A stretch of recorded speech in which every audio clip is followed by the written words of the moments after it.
Olá, alunos, tudo bem com vocês? Gente, o professor está aqui para explicar as atividades de geografia desta semana.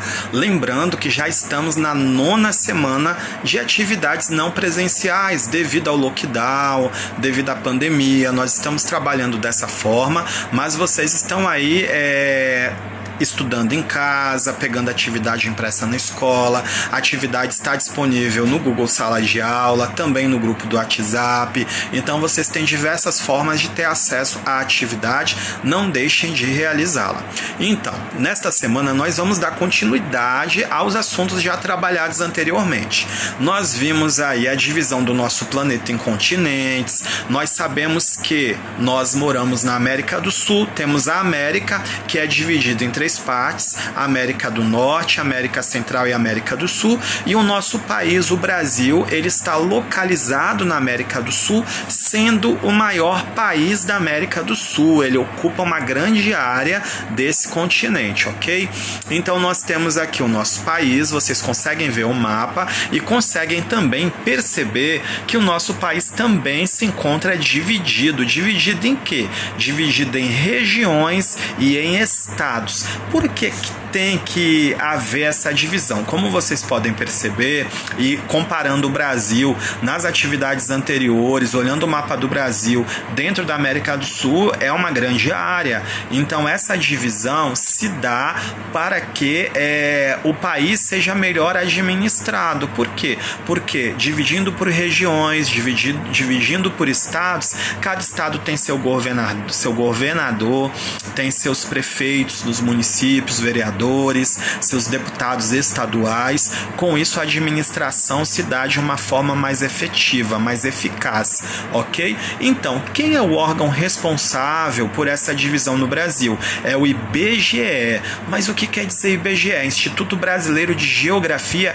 e Estatística. Então, esse órgão é responsável por várias questões. Por exemplo, a divisão do Brasil em regiões, por fazer pesquisas. Então, se a gente sabe o número, a população brasileira está em quanto, né? Qual é o número da população brasileira? São quantos habitantes? É o IBGE que faz o censo. Censo é o nome que nós damos a essa pesquisa de população, de número de habitantes. Então, o IBGE faz essa pesquisa para poder saber, e eles elaboram relatórios, né? O Instituto elabora relatórios para divulgar, para que a população possa divulgar. Então tem um site que vocês podem entrar, podem digitar no Google IBGE, e lá vocês vão conseguir vários dados sobre o que vocês quiserem. População do Brasil, o número de habitantes do Espírito Santo, tudo isso tem lá, ok? Geralmente os censos são realizados num período de 10 em 10 anos. O último que o professor tomou como base para alguns dados é o de 2010,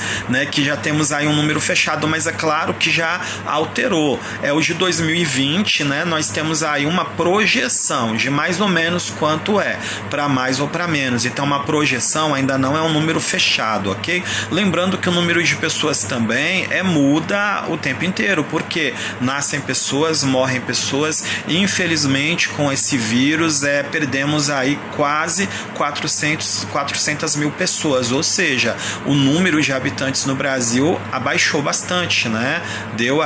Teve uma queda em relação ao número de nascimentos, né?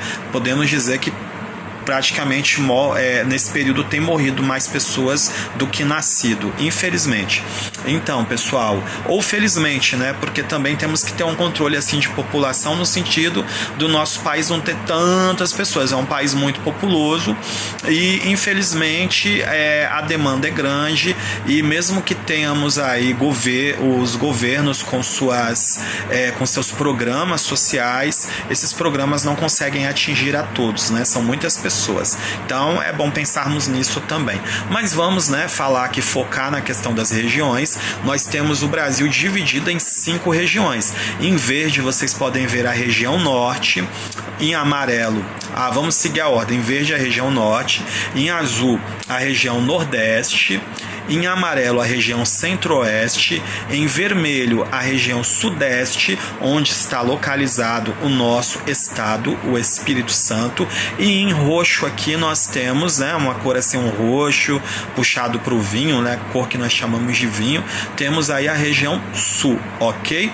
Então essa divisão do Brasil atual, ela se deu em 1988 através da Constituição Federal, quando foi criado o estado do Tocantins. O Tocantins, ele pertencia a Goiás, não existia Tocantins, era tudo Goiás, né? Essa parte de Goiás, Tocantins. Aí o Tocantins passou a existir, foi feita a divisão, e essa divisão também é importante falar que ela é feita através do que, gente? Através das características da região. Então são características culturais, são características geográficas, quando a gente fala de vegetação, de clima, de natureza no geral, os costumes das pessoas, a questão da cultura mesmo, aspectos sociais, aspectos físicos da região. Então tudo isso caracteriza para que os estados passem a fazer parte de uma determinada região. É claro que também cada estado tem a sua peculiaridade, não é tudo igual. Não podemos dizer, por exemplo, aqui na região sudeste, que o Espírito Santo é igual ao Rio de Janeiro. Não é. Tem características semelhantes, mas nós também temos muitas diferenças. Cada estado é ímpar. Cada estado tem a sua própria cultura e os seus próprios aspectos, sendo que muitos são parecidos ou semelhantes, ok? Então aqui nós temos o nosso país, vocês precisam saber dessa divisão, pois estamos falando de um quinto ano, é importante que vocês saibam. Então, o número 1, o Brasil encontra-se dividido em quantas regiões? Letra A em 6, letra B em 7, letra C em 8 ou letra D em 5? São quantas regiões no Brasil? Fica muito fácil, vocês podem observar o mapa, pela própria legenda vocês conseguem responder, ok? 2. Como vimos, o Brasil está dividido em regiões. Assim, quais critérios o IBGE considerou ao dividi-lo dessa maneira? O professor até falou para vocês um pouco sobre isso, sobre a questão das semelhanças, né? Pontuei alguns aspectos e tem no texto também, além dos vídeos que o professor sempre disponibiliza para vocês, para que vocês possam assistir e compreender melhor, ok? Número 3. Qual foi o último estado brasileiro a ser criado? Olha lá, o professor também falou sobre isso. Quando? Quando que ele foi criado? Quando aconteceu? E qual documento oficializou a sua criação? Né? Ele não foi apenas criado, isso está oficializado em documento. Por quê? Porque a partir do momento em que é criado um estado, esse estado precisa ter um governador, esse estado precisa ter um número de deputados para representá-lo, então é necessário haver um documento para que se faça essa organização toda, ok? Muito bem. Agora, gente, o próximo texto vem falando sobre as diferenças entre as regiões do Brasil, ok? O nosso país é um país grande, é um país muito diverso, cada região tem as suas peculiaridades. Quando o professor usa essa palavra peculiaridades, quer dizer o quê? São coisas, são aspectos que só existem em determinadas regiões, ok? A gente só vai encontrar ali naquela região e não vai encontrar em outras. Então, são aspectos que marcam aquela região. Vamos falar um pouquinho sobre a região norte, rapidamente, tem outros vídeos falando sobre isso. A região norte é constituída por 7 estados, sendo eles o Acre, o Amapá, o Amazonas, o Pará, Rondônia, Roraima e Tocantins, ok? Ela é a maior em extensão territorial e, embora seja uma região grande, ela não é uma região muito populosa. Por quê? A densidade demográfica dela, quando a gente fala de densidade demográfica, nós estamos falando de número de habitantes por quilômetro quadrado, ok? Ela é menor porque tem ali um certo número de habitantes, não é uma região deserta, não é isso que nós estamos falando, mas tem partes dessa região que são isoladas. Por quê? Porque a região norte ela tem como característica a floresta amazônica. Então tem partes da floresta amazônica que são, podemos dizer, intactas, né? São partes intactas, onde as pessoas não passam, lugares que são muito fechados, que não tem cidades, só rios, florestas, florestas. Então são lugares onde não moram pessoas, mas também tem grandes cidades como a cidade de Manaus, que é um grande polo industrial que produz tecnologia, inclusive televisores, aparelhos de som, celulares, dentre outras coisas. Então assim, tem esse contraste também na região norte, de ser uma região com uma densa floresta, com a floresta amazônica, mas de ter cidades desenvolvidas como a cidade de Manaus, a cidade de Belém, mas também tem aldeias, é uma região conhecida também por ter ali aldeias de índios, aldeias indígenas com sua cultura preservada, sendo até mesmo que existem indígenas que não têm contato algum com pessoas das cidades, eles vivem em isolamento, né? É um isolamento social contínuo, eles só têm contatos com outras aldeias lá entre eles, mas estão isolados das cidades, ok? E com a sua cultura preservada também. A região Nordeste, que é constituída, agora vamos falar da outra região, Nordeste é constituída por 9 estados, sendo eles Alagoas, Bahia, Ceará, Maranhão, Paraíba, Pernambuco, Piauí, Rio Grande do Norte e Sergipe. Ela é a maior em número de estados. A que tem mais estados é a região Nordeste. E é uma região, gente, muito conhecida por suas paisagens paradisíacas. A região Nordeste possui o maior litoral do Brasil, a maior faixa litorânea do Brasil. Então, quando se fala em Nordeste, muitas pessoas já pensam em praias, né? As praias de águas mais quentes. Além disso, quando nós vamos para a história, a região Nordeste ela foi muito importante na história do Brasil, continua sendo, sabendo que Salvador, a capital da Bahia, foi a primeira capital do Brasil. Atualmente vocês sabem que é Brasília, mas lá no início, no período colonial, era Salvador, na Bahia. E tinha grande importância, porque tanto a Bahia quanto o estado da Bahia, que na época era província, e Pernambuco, que também era uma província, tinha muitos engenhos de cana de açúcar, onde se produzia cana de açúcar para fazer os pãezinhos de açúcar, fazia cachaça, o açúcar era levado para Portugal e para ser vendido em outros países também. Então, com isso desenvolveram-se grandes vilas que se tornaram grandes cidades. Foi uma região extremamente importante para o desenvolvimento do nosso país e não deixou de ser, continua sendo, ok? Muito bem. Aí agora nós vamos falar um pouquinho sobre a região Centro-Oeste. A região Centro-Oeste ela é constituída por 3 estados, Goiás, Mato Grosso e Mato Grosso do Sul, e também pelo Distrito Federal. O Distrito Federal é uma faixa, uma área dentro do estado de Goiás, é como se fosse um outro estado dentro do estado. É onde se localiza a sede do nosso governo, do governo brasileiro, e está situada a cidade de Brasília, atual capital do Brasil, ok? Então aqui fala um pouco sobre os aspectos dessa região. É uma região também com bastante atrativos turísticos, tem a Chapada dos Veadeiros, dentre outros lugares, né? Está sobre o Planalto Central, e é também na região Centro-Oeste que nós temos o Pantanal, o famoso Pantanal, né? A maior região alagada do Brasil, que tem as cheias dos rios, então a região toda se inunda, formam-se grandes, né, lagos, então tem muitos répteis, crocodilos, anacondas, que são as sucuris, dentre outros animais, a onça pintada. E nessa região também tem uma parte de floresta amazônica, então tem um encontro ali de várias vegetações, como a floresta amazônica, o Pantanal, o Cerrado, nessa região Centro-Oeste, ok? Dentre outros aspectos que vocês vão ler aqui para poder compreender um pouquinho melhor. Vamos agora para a nossa região, que é a região Sudeste, constituída por 4 estados, sendo eles o Espírito Santo, o nosso estado, Minas Gerais, Rio de Janeiro e São Paulo.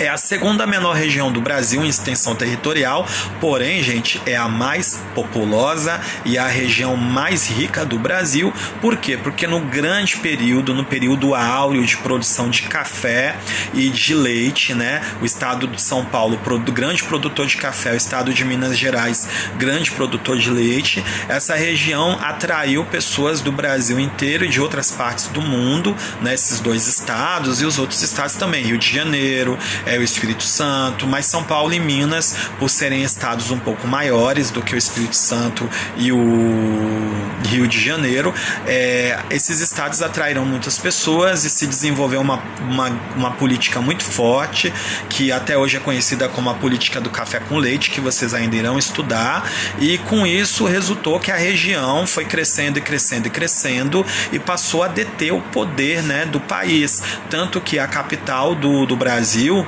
durante um período, mudou de Salvador, e a sede do governo, com a vinda da família real para o Brasil em 1808, passou a ser o Rio de Janeiro. O Rio de Janeiro se tornou a sede do governo brasileiro, a capital do Brasil, ok? Atualmente vocês sabem que é Brasília, né? Então vocês ainda vão estudar um pouquinho mais sobre isso, o professor não vai aprofundar muito, mas aí com isso a região foi crescendo, a região recebeu também pessoas de outros países, imigrantes italianos, alemães, poloneses e de outras partes do mundo, japoneses, e com isso houve um grande desenvolvimento industrial, e esse desenvolvimento ele continua até os dias atuais. A região sudeste continua sendo a região mais rica do país e a mais populosa, ok? E tem outros detalhes que vocês também irão ler para compreender melhor. Por último, nós vamos falar sobre a região sul do Brasil, que fica ali, podemos dizer, no pezinho do Brasil, olhando no mapa, composta por 3 estados, que são os estados do Paraná, Santa Catarina e Rio Grande do Sul. Essa região, ela se difere um pouco do restante do Brasil, porque é uma região, podemos dizer que é a mais fria do Brasil, tem invernos um pouco mais frios do que nas demais partes do país, sendo que em algumas cidades chega até mesmo a nevar, né? E é muito comum haver geadas também. Além disso, essa região ela tem preservada muito da cultura europeia, do que foi trazido da Europa pelos imigrantes italianos e alemães principalmente, mas também tem ucranianos e pessoas, né, de outras nacionalidades de outros países. Cidades que mostram, né, muito dessa cultura europeia. É uma região que atrai turistas do Brasil inteiro, por conta do frio e por conta dessas características europeias, ok? E tem também outras características além disso. Vocês vão fazer a leitura para poder compreender um pouquinho melhor, e tem os vídeos que abordam também cada região. O professor teve esse cuidado de colocar vídeo falando sobre cada região. Eu fiz um resumo de cada uma, falei sobre os aspectos gerais de cada uma, mas tem outros aspectos que vocês verão através dos outros vídeos também, tá bom? Número 4. Qual é a região brasileira com o maior número de estados? Olha que interessante. Letra A é a região norte, letra B sul, letra C nordeste ou letra D centro-oeste. O professor até falou disso. Quando o professor chegou na região, ele destacou esse aspecto, ok? 5. Qual é a única região brasileira que não possui litoral, ou seja, que não tem ali o contato com o oceano, com o mar, com o Oceano Atlântico?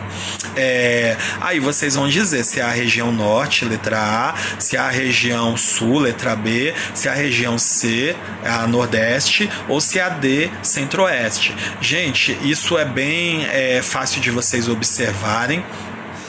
Aqui nesses mapas eu não situei aqui, não coloquei o Oceano Atlântico, mas quando vocês olham aqui, ó, toda essa parte, ó, onde eu estou aqui, ó, por onde eu vou passar aqui, ó, aqui tudo é mar, é oceano, viu? Isso aqui tudo é oceano. Então vocês já conseguem saber, ó, por onde eu tô passando, tá vendo? Onde o oceano chega, tá vendo? E aí vocês vão ver que tem uma parte do Brasil onde o oceano não chega, né? Não tem contato com o oceano, porque pro lado de cá, gente, são outros países que nós temos, né? Nós temos abaixo aqui o Uruguai, a Argentina, o Paraguai pra cá, e temos outros países, né? Então o oceano ele está deste lado aqui, ó, do lado do nosso lado direito, ok? E aí vocês vão conseguir responder, e consultem também os mapas das atividades anteriores, que mostra ali o mapa mundi com todos os continentes e oceanos, e vocês vão conseguir responder tranquilamente, tá bom? Bom, é isso, gente. Sucesso aí para vocês nas respostas. O importante é aprender. Nem sempre a gente acerta, mas vocês têm o gabarito para fazer a conferência, tá bom? Antes antes de enviar as atividades ao professor. E por último aqui, uma citação. A geografia é mais que uma ciência, é um modo de vida. É de Tássio Cunha essa citação. Então a geografia nós estudamos ela diariamente. Se eu quero, como é que eu faço para chegar em tal lugar? Isso é geografia. Isso é geografia. Você quer chegar em um determinado lugar, vai consultar um mapa, vai consultar os pontos de referência. Isso é geografia, está no nosso dia a dia, ok?